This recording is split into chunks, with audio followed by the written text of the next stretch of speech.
Welcome to the Great Detectives of Old Time Radio. From Boise, Idaho, this is your host, Adam Graham. If you have a comment, email it to me, box13@greatdetectives.net. Follow us on Twitter at Radio Detectives and check us out on Instagram, instagram.com/Great Detectives. If you are enjoying this podcast, please follow us using your favorite podcast software.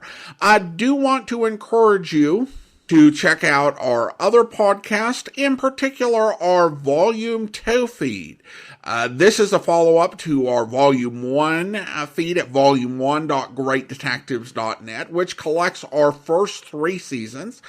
This collects seasons 4 through 6 once it's completed. Currently, we're posting 1 week of episodes from our 2012-2013 season, although that will go up to 4, just as it did with the Volume 1 feed.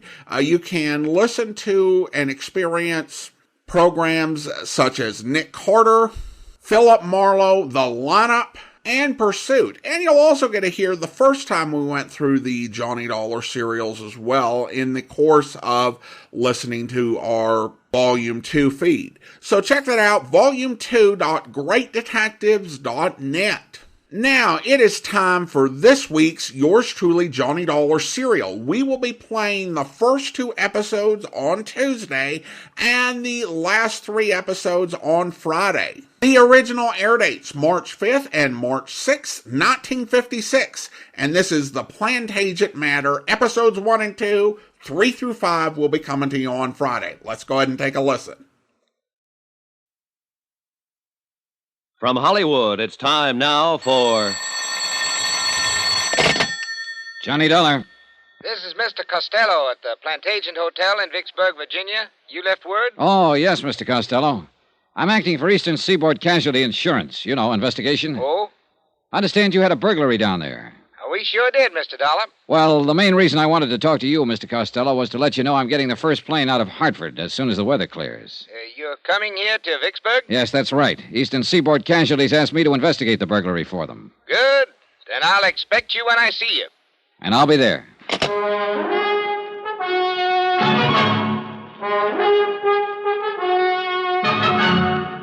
Tonight and every weekday night, Bob Bailey in the transcribed adventures of the man with the action-packed expense account, America's fabulous freelance insurance investigator. Yours truly, Johnny Dollar.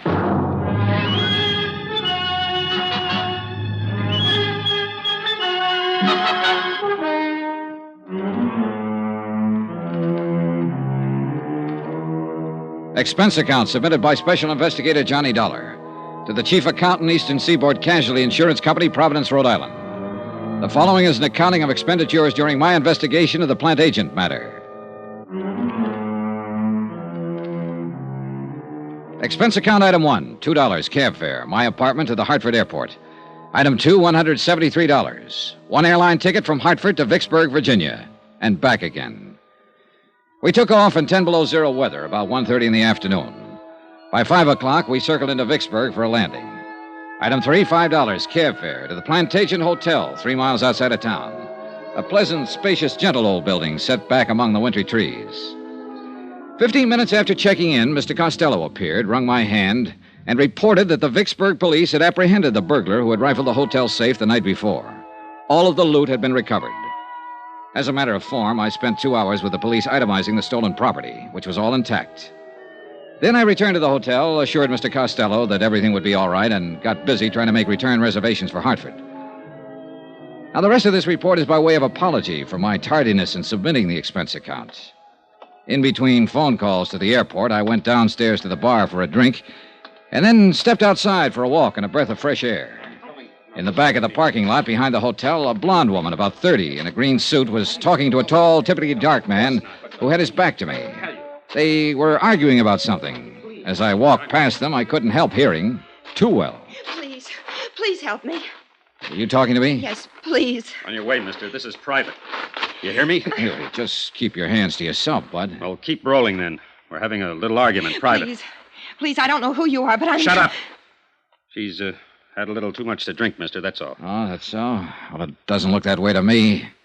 Now, what's this all about? I just told you, Nosy, she's had a little too much to drink. Now, go on, Bud. Get on your way. Wait a minute. I told you to keep your hands to yourself. Yeah.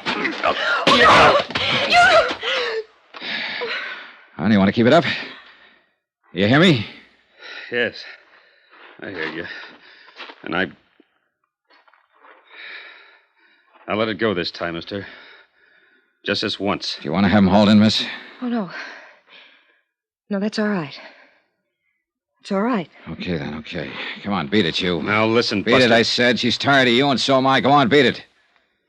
Okay. Just remember, Amy, I was only trying to talk some sense into you. So long, hero.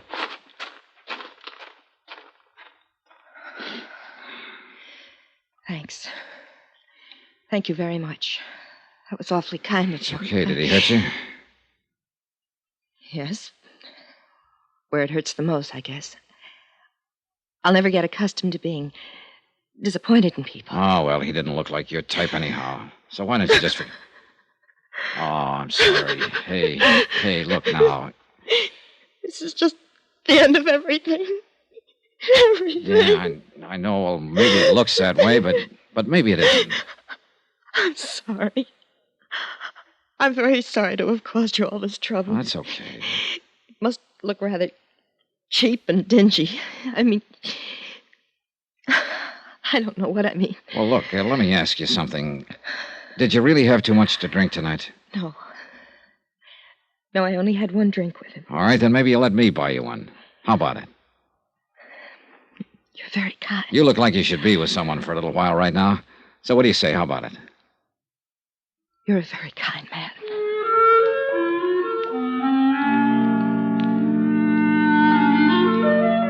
And that's the way it began, in the parking lot outside of the Plantagent Hotel in Vicksburg, Virginia. She trembled a little when I led her back inside to the warmth of the bar and the people and sat her down at a booth. Looking back on it now, I guess we had a rather strained, one-sided conversation.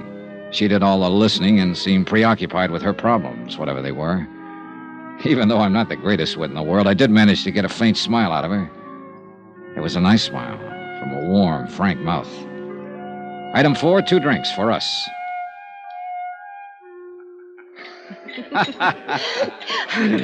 That's cute. Hey, see there?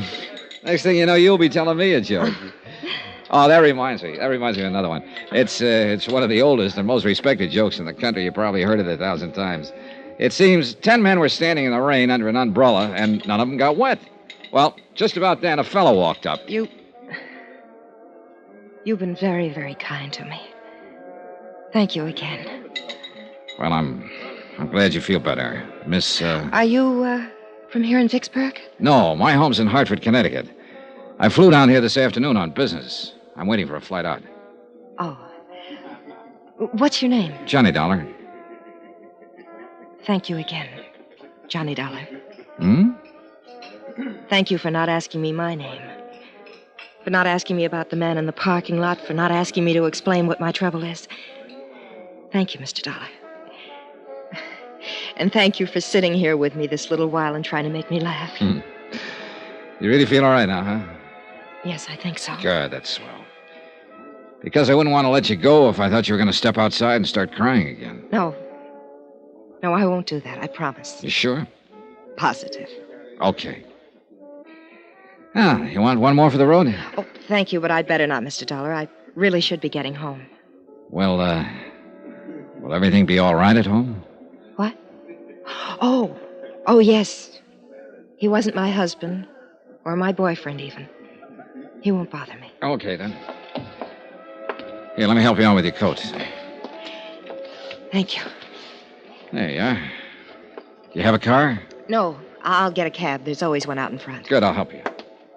Thank you. Say, look, I'm going to tell you something. I'm staying here in Vicksburg at the Plantagent, and I doubt if I'll be able to get a plane out tonight. Probably not until tomorrow sometime. So, look, if you need me for any reason at all, why don't you just call me? Okay? Yes. Thank you. Good, then. Cab, taxi. You're still worried about him, aren't you? Why do you say that? The way you looked around when we stepped outside here just now? Would you like me to see you home? Oh, no, thank you. You've done enough already. And about him, I made a mistake, that's all. Oh, we all make mistakes, so forget about it. Well, I'm afraid this one can't be corrected very easily. But here's my cab. Good night, Mr. Dollar. Good night. You and I will probably never meet again. But I shan't forget your kindness. Thank you. Okay, good night. Downtown, please. I hope you have a nice trip home, Mr. Dollar. Hey, whoa, driver, hold it. Hey, anything wrong? What is it? I don't know. I have the strangest feeling. Wait a minute, driver. Hey, look, do you feel all right? You're shivering. Yes, I know Oh, it hurts. Oh, what hurts? Hurts. I didn't think he... What is it? What can I do? Help me. Please, Mr. Dollar. Help me. Let's go, driver. She fell back across the seat of the cab, writhing with pain. I took her in my arms and tried to find out what it was, but by that time she wasn't able to speak. In another 10 seconds, she was unconscious. The cab driver delivered us to an emergency hospital 5 minutes later. They carried her in through the ambulance entrance. I let the driver go and waited around the desk to see if I could learn what happened. Just waited. Vicksburg emergency. Waited. One moment, please. Go ahead, please. Vicksburg emergency. Not at this time of the night, sir. You'll have to call first thing in the morning. I'd suggest any time after 7:30. Yes, sir. Yes? Hey, look, would it be all right to go back and talk to the doctor now? I'm afraid not, sir.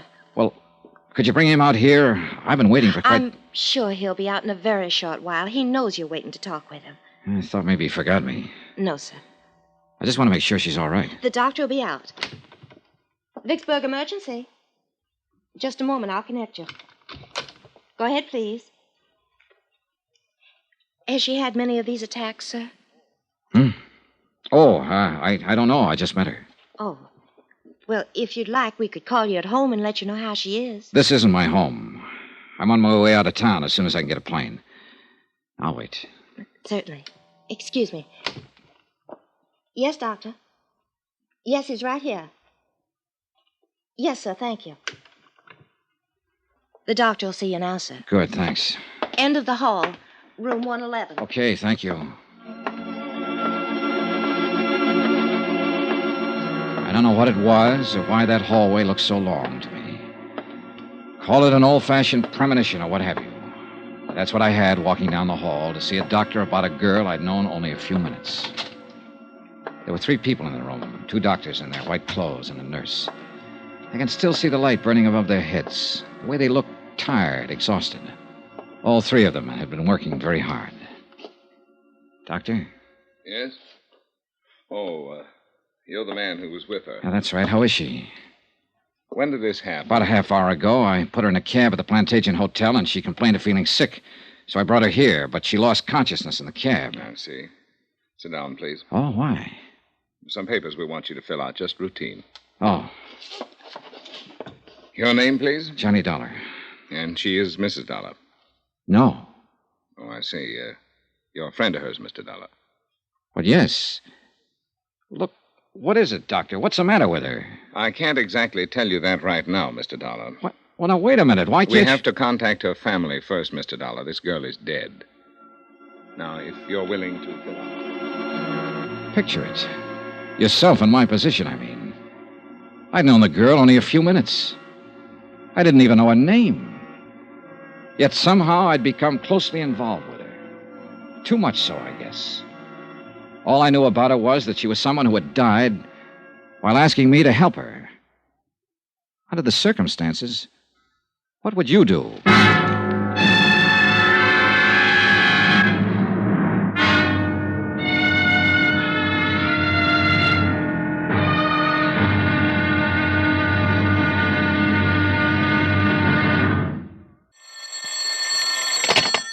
Johnny Dollar. Are you the Mr. Dollar from Hartford? That's right. Who's this? Jim Akins, Vicksburg Police Department. I'm sending a car over to pick you up, Mr. Dollar. Some questions I want to ask you about that young lady you were with last night. I hope you weren't planning on leaving town. Of course I wasn't. I canceled my plane reservations last night. If you tell me where you're located, I'll come down by myself. No sense getting head up. You aren't in your own backyard now, you know, Dollar. I know where I am, the town where a girl died in my arms. If you can stop getting lacy with me for a minute, maybe you can tell me who she was. Why?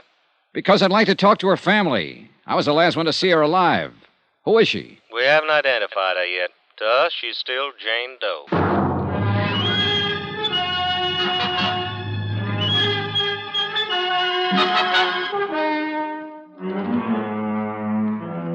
Expense account submitted by Special Investigator Johnny Dollar. Location, Vicksburg, Virginia. To Special Investigator Johnny Dollar.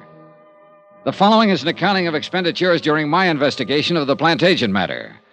A real mystery about a very mysterious girl who happened to be dead. Expense account item 5, 10 cents. One morning newspaper, which carried a 2-inch story in a half-inch space about an unidentified girl who had died at Vicksburg Emergency Hospital the previous evening. I was reading it over in the lobby of the Plantagent Hotel when one of the Vicksburg police force stepped up to the desk and asked for my room number. He was a swarthy man in a black suit, plain clothes type. Well? I beg pardon? I'm Johnny Dollar. Oh. Jim Akins. We talked on the phone a little while ago.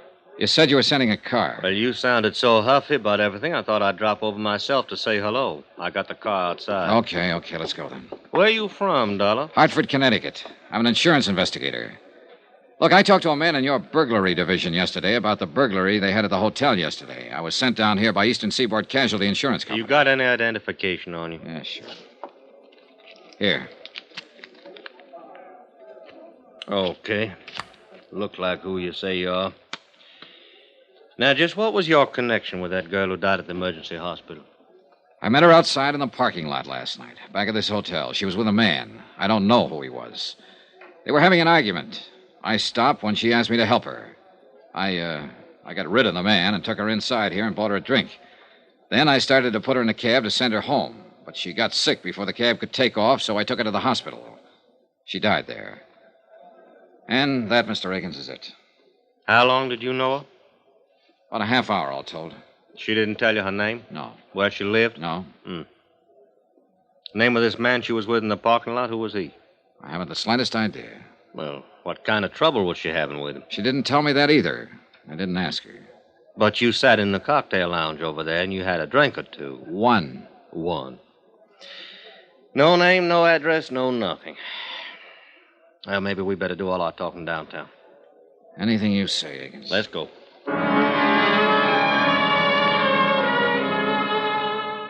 Akins turned out to be a lieutenant. And it took him the whole ride downtown to thaw out and make up his mind that I was just as concerned about what had happened to the unidentified girl as he was. He rephrased, but asked me the same questions in front of a stenographer when we got down to his office. He was still asking me questions when he led me and the police stenographer to the basement of the building, the morgue. And she didn't say anything to you about herself before she collapsed, huh? No, all I know is what I've told you. You're sure? Positive. Hey, look, let me ask you one. I've put up with yours for over an hour now. Why, sure. What killed her? Yeah. Well, do you know? No, we're still trying to find out. What did you talk about while you were having a drink with her? She asked me for help, that's all. It seems she needed somebody else to do the talking at the time, so I did it. I made jokes and tried to get her to laugh. I was a great big cut-up. Get sawed me if you want. It won't do much good. Still got some things to find out.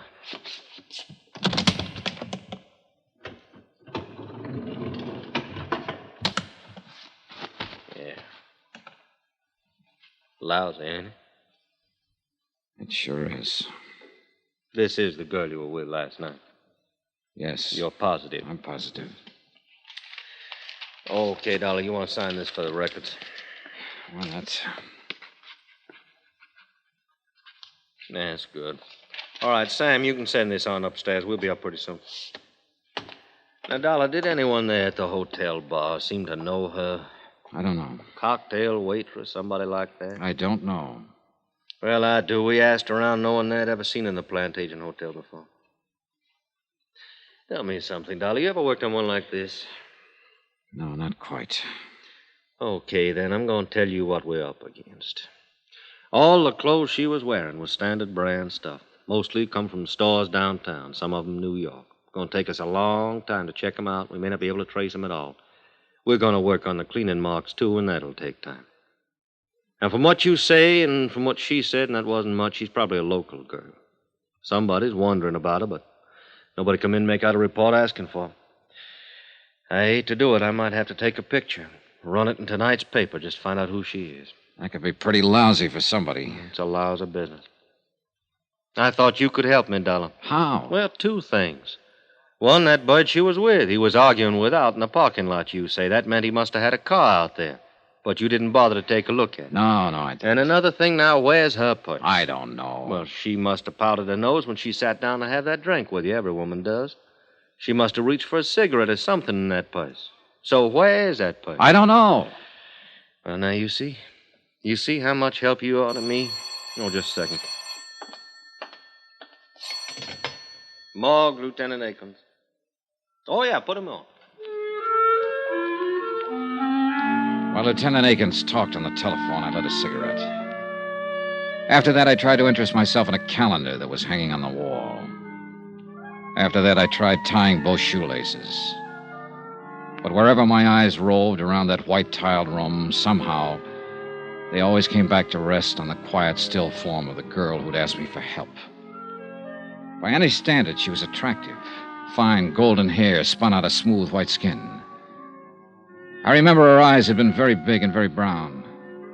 Now they were closed. But she looked more asleep than what she was.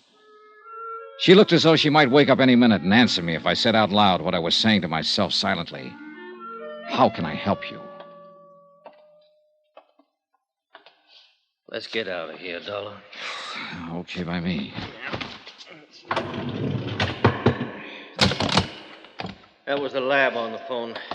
Had a little trouble with analysis. What analysis? What kind of trouble? Identifying. They called in a toxicologist from the university. A drug called perimethol killed her. Perimethol? That's a new one on me. Yeah, me too. Petrol-based stuff. Now, they figured it had been in her stomach an hour or so before she collapsed. Could be a suicide, judging from the way she acted and talked to you. What about the boyfriend? Well, that seems to fit in okay. Told you she was disappointed in him, didn't she? Well, sometimes women want to end it all in front of a guy they're having trouble with.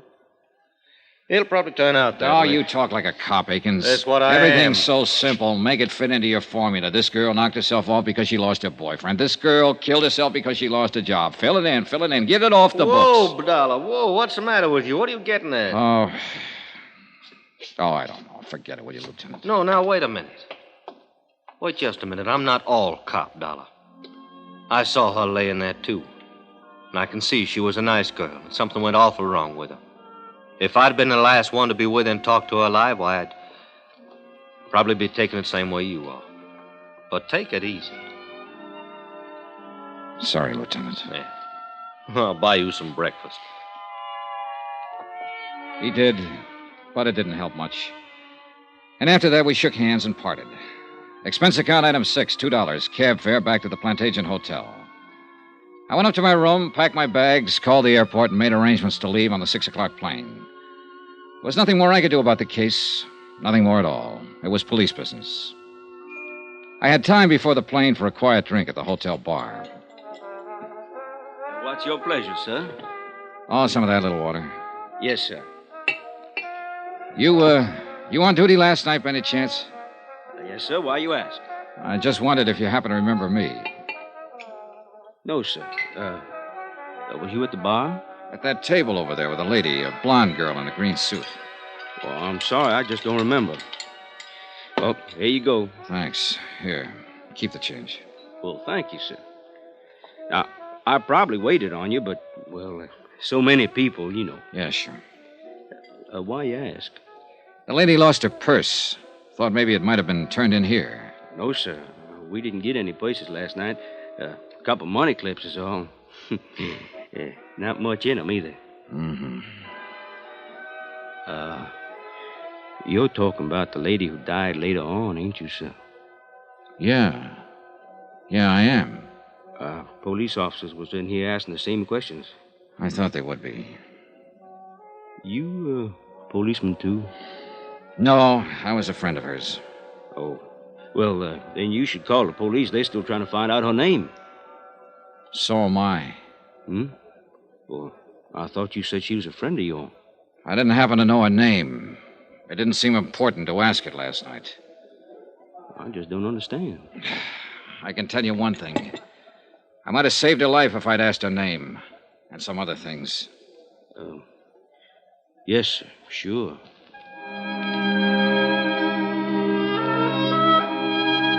Expense account item 7, $3, 3 drinks. I sat there for almost an hour talking to the bartender. Once, when he stepped out to the kitchen, I went over to the booth where I'd sat the night before with the unidentified dead girl. I searched down on the cushions, behind the table, under the chairs, hoping the missing purse might still be around. I found nothing. Then I had another idea. I left, went out to the parking lot where I'd first seen her. Got your car, mister? No, I don't have one. Oh, well? Hey, look, last night I was out here with a lady. I met her and a man here in the parking lot, about over there where that Chevy is. Uh-huh. So what? Well, the lady lost her purse last night. I just wondered if it might have been lost out here someplace. Well, it might have been. Nobody turned anything into me. Want to take a look? Sure, good. All right. About what time last night? Oh, around 10, maybe a few minutes after. Uh-huh. A lot of cars in and around that time of night. Did you look last night? Oh, I didn't know it was missing until this morning. Oh. About here, you say, huh? Here's the Chevy. Yeah.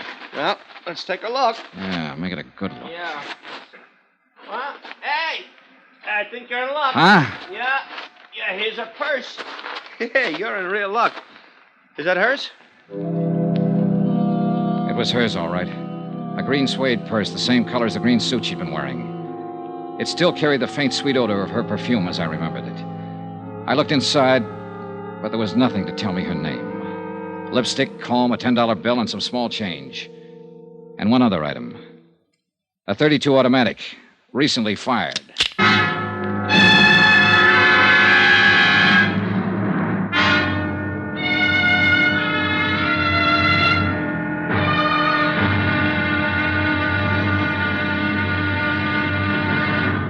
Now, here's our star to tell you about tomorrow's intriguing episode of this week's story. Tomorrow, a dead girl's .38 automatic comes to life.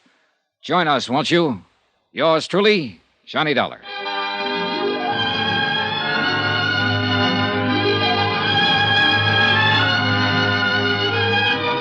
Yours truly, Johnny Dollar, starring Bob Bailey, is transcribed in Hollywood. Written by John Dawson, it is produced and directed by Jack Johnstone. Be sure and join us tomorrow night, same time and station, for the next exciting episode of Yours truly, Johnny Dollar. Roy Rowan speaking.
Welcome back. I love the way that this starts out, and it kind of gets to break away from the formula a bit, as Johnny's not involved in an active insurance investigation here. Just gets drawn in off duty, and it says a lot about his character, both his willingness to help her and his determination to find out who she was and what happened to her. And there's just a real decent humanity to the way that Johnny approaches this. And that really comes into full play when he loses it a little bit with Jim Aiken. It really shows a lot of frustration. And I have to say that I love the part 2 cliffhanger, because that just leaves you wondering what's going on, and of course we'll have to wait for Friday on that.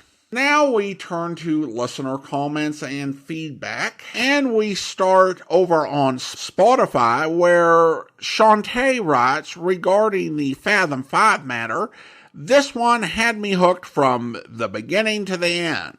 Well, I'm glad you enjoyed it, Shantae. We go to YouTube now, where a listener comments regarding the Flight 6 matter. Just a brilliant storyline so far, and I agree with your commentary as well as the Facebook comment about expanding into more of an interviews type of podcast. One thing I have been wondering since I've been listening to this podcast as well as other old-time radio podcasts is about the salary of a lead actor such as Bob Bailey and for the character actors such as Virginia Gregg and others like her. I wonder how they compare to TV salaries of the time. I know that actors didn't start making much money in TV until the 70s. Plus, radio actors, I assume, don't get paid for reruns.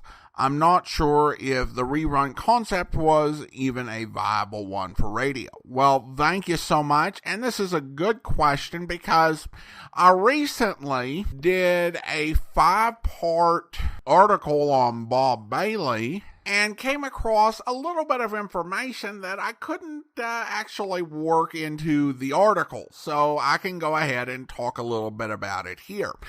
Now, it should be said that information on radio salaries is very spotty. Usually, if a salary made big news and kind of became legendary, it was because of being paid to a comedian or a singer. One of the most famous stories regarding radio salary was the comedian Ed Wynn. Ed Wynn did not want to go on the radio. And this was in the early 30s at the beginning of the Great Depression. He, could work in other ways, did not want to go on the radio, and was asked, how much would it take to get you to work on the radio? And he just decided to name a ridiculous figure because he just didn't want to do it. He said $5,000 a week. And they met his price and he went on the radio. And in today's money, that would be close to $90,000 per week. And then you had the $2,000 a week Cecil B. DeMille earned for hosting the Lux Radio Theater. And the thousands that got paid out to Burns and Allen, Bing Crosby. Radio detectives did not tend to earn that sort of money. So the information is, it's a bit spotty. For example, we know that Jack Webb, during the initial run of Dragnet, the summer replacement series where he brought Dragnet to the networks and was its director, producer, creator, and star, NBC paid him $150 a week. That wasn't necessarily all that unreasonable because NBC was taking a chance on a new concept, and it was during summer where listening numbers tend to decline. And it's also what I talked about, the sort of high salaries that comedy stars ran into, or I should say that sponsors paid them, is why most of your Golden Age comedies tend to go on summer vacation. It wasn't just that the actors were more tired than those who were involved in dramas. It was that with less people listening to the radio, it did not make sense for the sponsors to continue to shell out that type of money. Detective programs remain more continuous. Another radio detective that we know salary on is Edmund O'Brien. During his run as Johnny Dollar, he earned $400 per week. That added up to around $4,500 in today's money, and would make a really solid supplemental income to what he was earning in pictures. Now, Bob Bailey, we have salary information for the serial era. Thanks to Stuart Wright, our researcher who wrote this on the website of the Metropolitan Washington Old Time Radio Club. Bailey, during the serial era, for all of the weeks that the show was sustained, while Bailey was putting on one of the great dramatic performances of all time, he earned $300 per week, which adds up to around $3,227.76. Now, he did earn more money when the show was sponsored. The week that they played those very annoying giant animal ads, Bailey earned $380 per week. And although Wright doesn't say it, I would assume that he also picked up another $32 the next week when the giant animals ad appeared in the first 2 episodes of The Henderson Matter. And we don't have any information on what he earned during the half-hour era. His initial pay during the serial era would likely have been based on the fact that CBS was trying something new with Johnny Dollar. In fact, something that had not worked out with 2 or 3 other series. What he might have commanded in the late stage of the golden age of radio, with a year as Johnny Dollar under his belt and some good public will, is anyone's guess. Beyond that, it's really tricky to tell. Certainly, it would vary depending on how much celebrity or clout you brought to a program and whether you had a sponsor. I think certain stars, if you had a really active movie career, you would have to work your radio program around that, and you would also be more in public demand. So most likely folks like Dick Powell, Herbert Marshall, and Brian Donlevy commanded higher salaries than people like Gerald Moore, Jack Moyles. In terms of what supporting actors made, that also varied. There was union scale, which was effectively a minimum wage for radio actors. But if you were going to be a regular like Lorene Tuttle on Sam Spade, you were going to be paid under contract and earn more than that. And certain shows really had a company of actors that got reused in different roles all the time. I doubt on Sam Spade, for example, that Joseph Kearns, who was on there in one role or another every week, was just getting paid unions. There are different figures, and union scale varied from year to year. You could, just for like back of the envelope calculations, imagine in today's money. And certainly there was more money to be made appearing on television, or in the movies for that matter. However, what many actors liked about radio was just the pure flexibility of it. It was great if you were working in other mediums. If you were a film actor in between films, you might land yourself a feature part on something like Hollywood Star Playhouse or one of C.P. McGregor's programs and pick up, maybe $1,000, something like that in today's money for just a couple hours of work.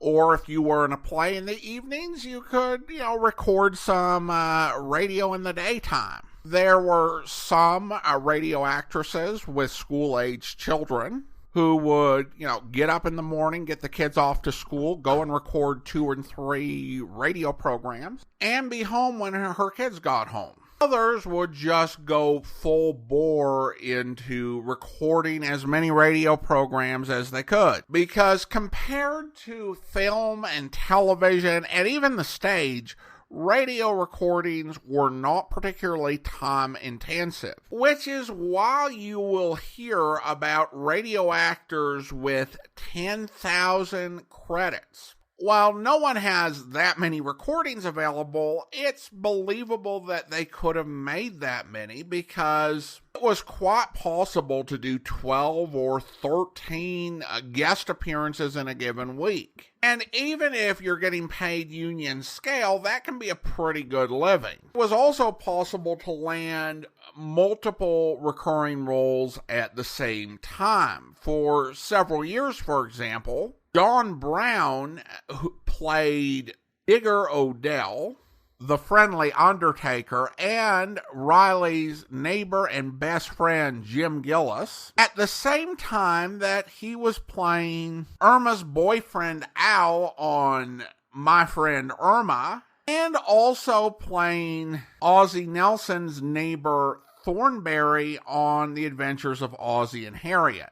Of course, we've also heard actors like Gerald Moore or Frank Lovejoy, who were starring in detective programs, also go off and play in other detective programs as heavies or cops in guest appearances, and I've also heard it on sitcoms. So if you were a radio actor, you may not be getting this one big check, but you might be getting a small check for playing the lead in this series and a few smaller checks for playing a recurring character in another series, and then a bunch of relatively tiny checks for a bunch of union scale work, but it could add up to a nice living that was not particularly intensive when compared to other mediums. For his part, Bob Bailey, during the serial era,